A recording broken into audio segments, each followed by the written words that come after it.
దీప పెళ్లి రోజు. ఎంతసేపు అత్తయ్య గారు? అవును మమ్మీ, ఇలా వెళ్ళి అలా వచ్చేస్తాం. పైగా దీనికి సెంటిమెంట్ ఎక్కువ.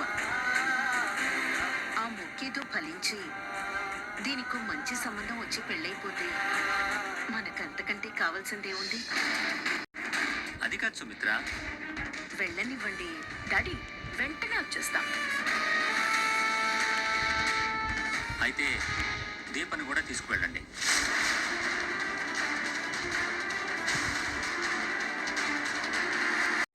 అర్చన చేయించుకుంటాను. ముగ్గురం వెళ్ళకూడదని మీరే చెప్పారు కదా డాడీ. అవసరానికి అన్ని భలే గుర్తొస్తాయి. అయితే నేను వస్తాను. అయితే మీరే వెళ్ళండి. అందరితో వెళ్ళి పూజ చేయించుకుంటే నా అభిషేకానికి అర్థమేమనుకున్నాను. నా పెళ్లి జరగాలని మీకే లేనప్పుడు నాకెందుకు? అది కాదే, నేను నీతో వస్తే అత్తయ్య గారు, దీంతో ఎవరూ వెళ్ళనవసరం లేదు.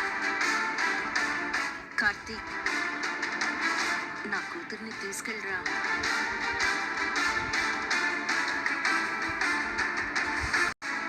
నీకేరా చెప్పేది? అలాగే చిన్న కదా. అలాగే. దీప, నువ్వు ఇంటి దగ్గర ఉండు, నేను త్వరగా వచ్చేస్తాను. పెద్ద మేడం గారు, వెళదామా? పెద్ద బావా. మేడం అన్నారు, ఏమి తీసుకురారా? అన్ని కార్లో పెట్టేశాను బావా. ప్రీ ప్లాన్డ్గానే ఉందన్నమాట. అత్త చెప్పింది కదా, తప్పదిక. త్వరగా వెళ్ళి వచ్చేద్దాం. పద బావా.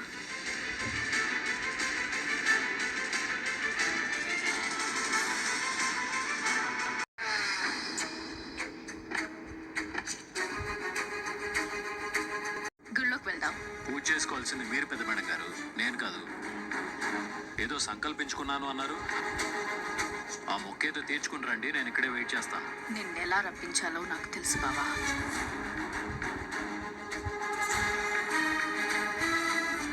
ఎక్కువైపోయాయి. నమస్కారం అమ్మా. చూడ్డానికి లక్షణంగా ఉన్నావమ్మా. చెప్పమ్మా, పూజ చేయమంటావా?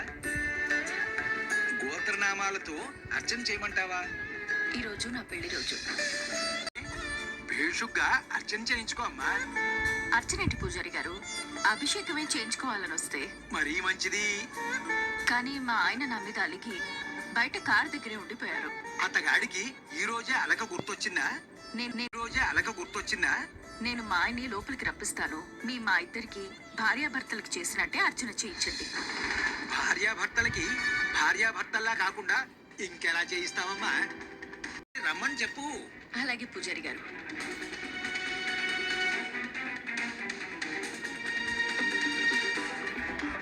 వచ్చిందేంటి చెప్పండి. కార్లో పూల సజ్జ మర్చిపోయాను బావా.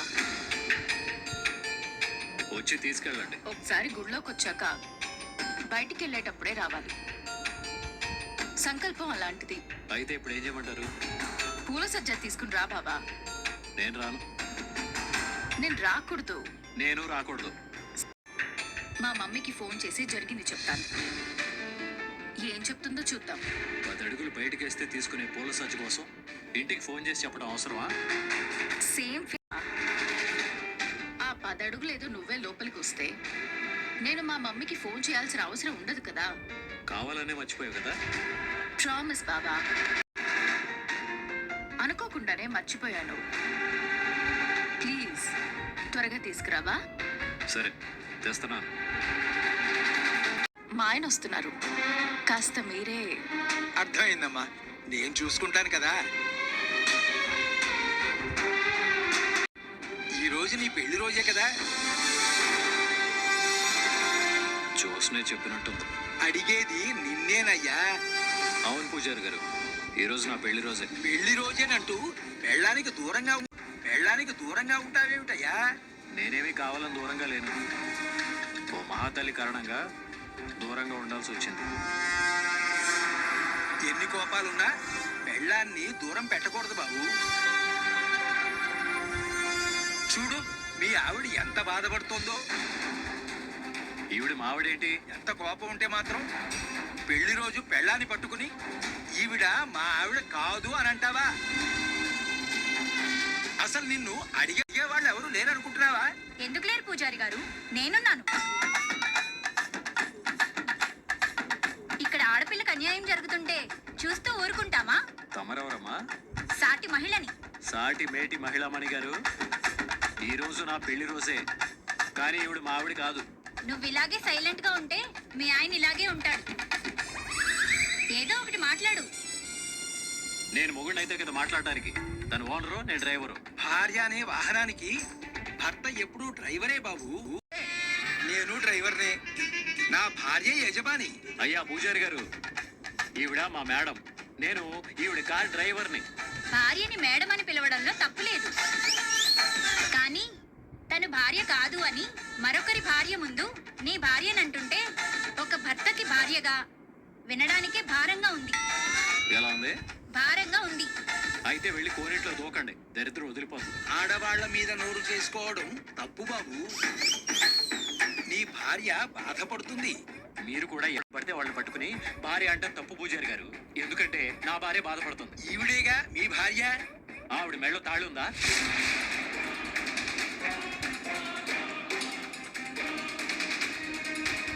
అరే తాళి లేదే. ఇప్పుడు అర్థమైందా? ఈ అంగి నా అర్ధాంగి కాదని. మరి ఎవరు బాబు నీ అర్థాంగి? పూజారి గారు తప్పో. పరు నువ్వా? గ్రాని నువ్వా? ఎస్ నేనే. అసలే ఇక్కడ జనం కన్ఫ్యూజన్ లో ఉంటే నీ ఎంట్రీ ఏంటి పరు? క్లారిటీ ఇవ్వడానికే వచ్చాను మనోడా. అమ్మ దీపా. దీప కూడా వచ్చిందా? రాలేదు, తీసుకొచ్చాను.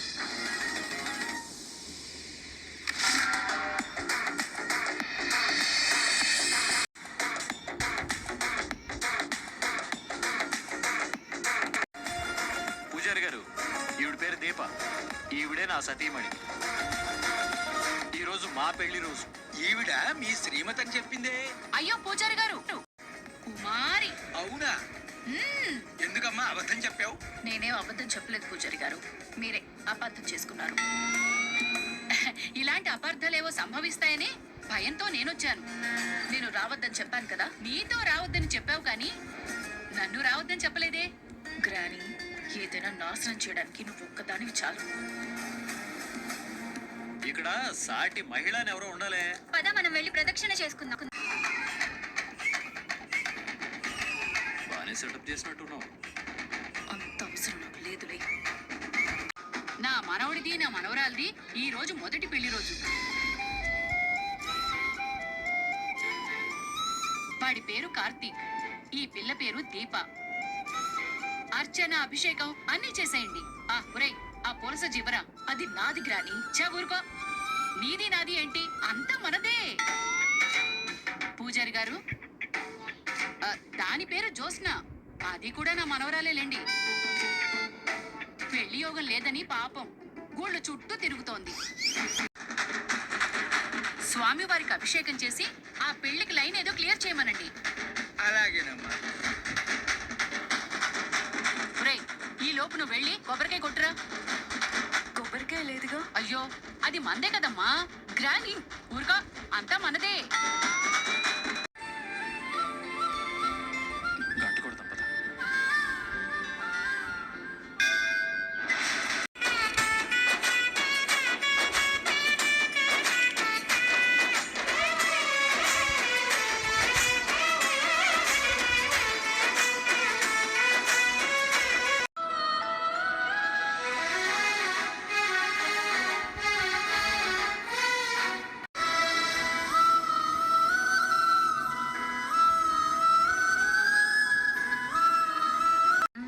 ఆశీర్వాదం తీసుకోమ్మా.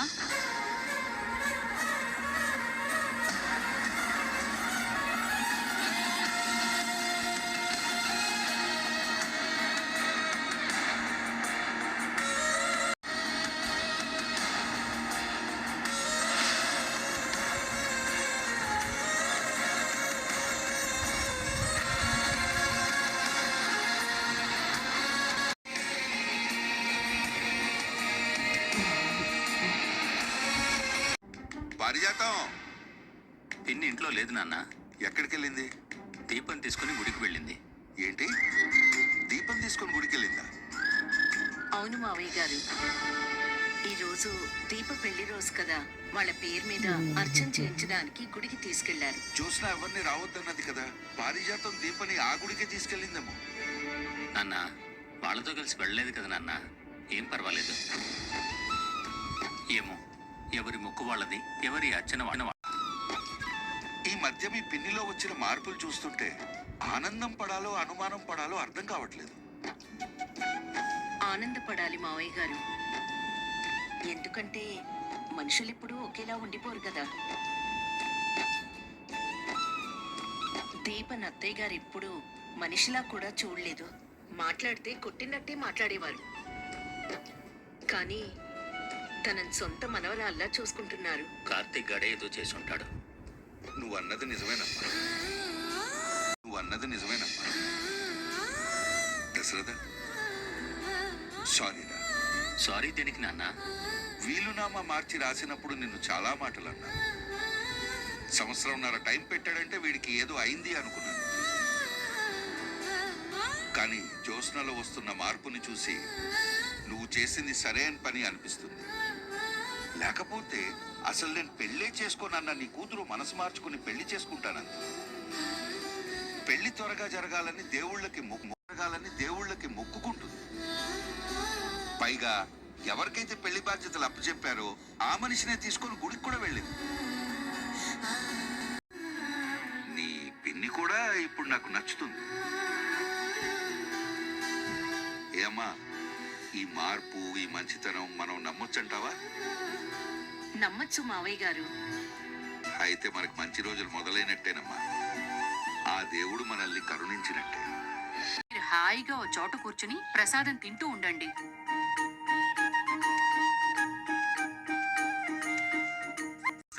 ఆహా, మీరు తింటూ ఉండండి, నేను ఇప్పుడే వస్తాను.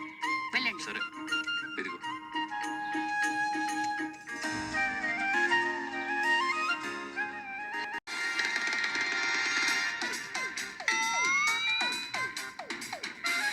పాపిట్లో బొట్టు లేదు, మెళ్ళో మంగళసూత్రం లేదు, కాలికి మెట్టెల్లేవు. కార్తీక్ నీ మొగుడంటే పంతులు గారు ఎలా నమ్మారే?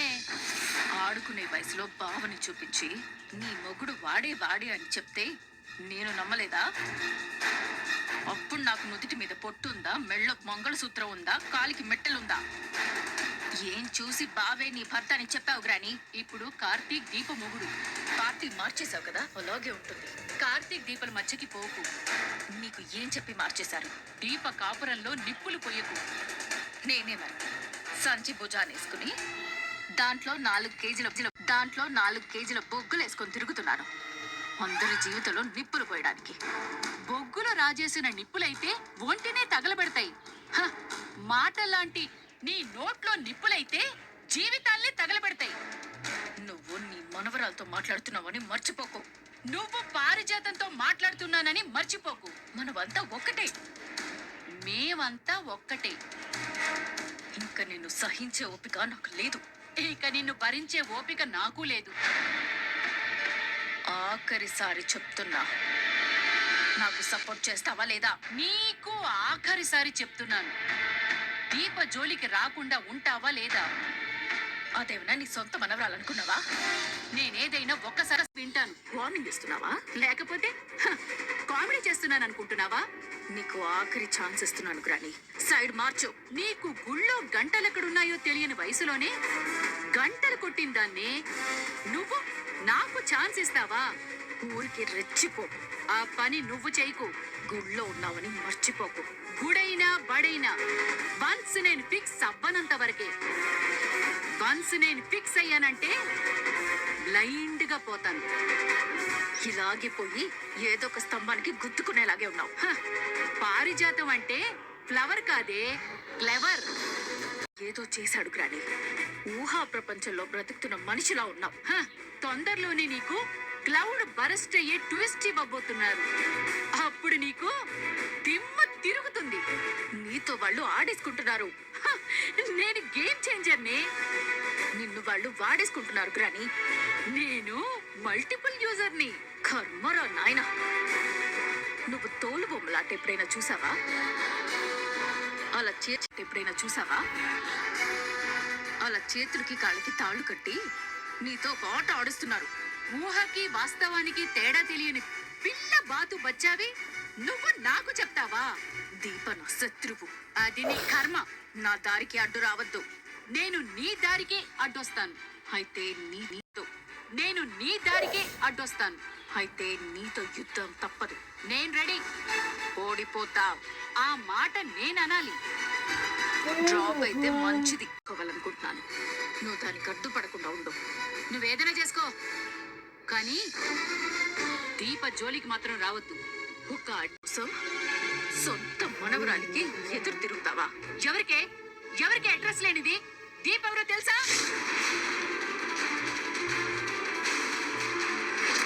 దగ్గర జ్యోత్స్న దగ్గర కూడా ఈ విషయం తెలియదు. దీప ఎవరు చెప్పు. దీప గురించి నీకేం తెలుసు? దీప కాంచన కొడుకు. కాంచన మా ఆయన కూతురు.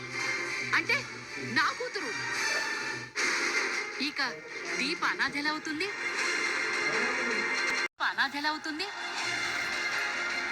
దీపకి నాకు అడ్డుగా నిలబడతానంట. దీప జోలికొస్తే నాలో ఆవేశం అగ్ని పర్వతంలా పేలుతుంది. అది నువ్వు తట్టుకోలేవు. ఢీ కొడతానంట. ఆల్రెడీ కొట్టేశా. యుద్ధం చేస్తానంట. ఆల్రెడీ మొదలు పెట్టేశాను. నా పంచ్ పవర్ నువ్వు తట్టుకోలేవు గ్రాని. పవర్ ట్రాన్స్ఫార్మర్ అయితే ఈ పారిజాతం పవర్ స్టేషన్. నన్ను తక్కువ అంచనా వెయ్యకు. నాతో పోటీ పడకు. మర్యాదగా అడ్డు తప్పుకో. భయపడుతున్నావా? ఓకే, నీతోనే తెలుసుకుంటాను. సమరానికి సిద్ధం. Ready ready.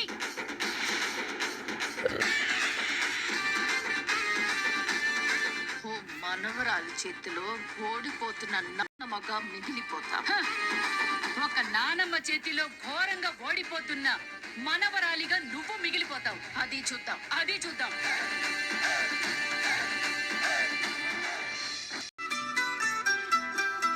దానికి ఎంత ధైర్యం కాకపోతే నువ్వే భర్తవని చెప్పుకుంటుంది. అయిపోయిందిగా, వదిలే దీపా. ఏంటి అయిపోయేది? కార్తీక్ నా భర్త అని జ్యోత్స్న అందరితో చెప్తుంటే కాదు అని నువ్వు చెప్పాలి కదా. చెప్పకుండా కలిసి అర్చన చేయించుకుంటున్నాను అనుకుంటున్నావా? మేము రావడం ఆలస్యం అయితే అందరూ కలిసి మీ ఇద్దరికి అర్చన చేసేవారు. అంత లేదమ్మా.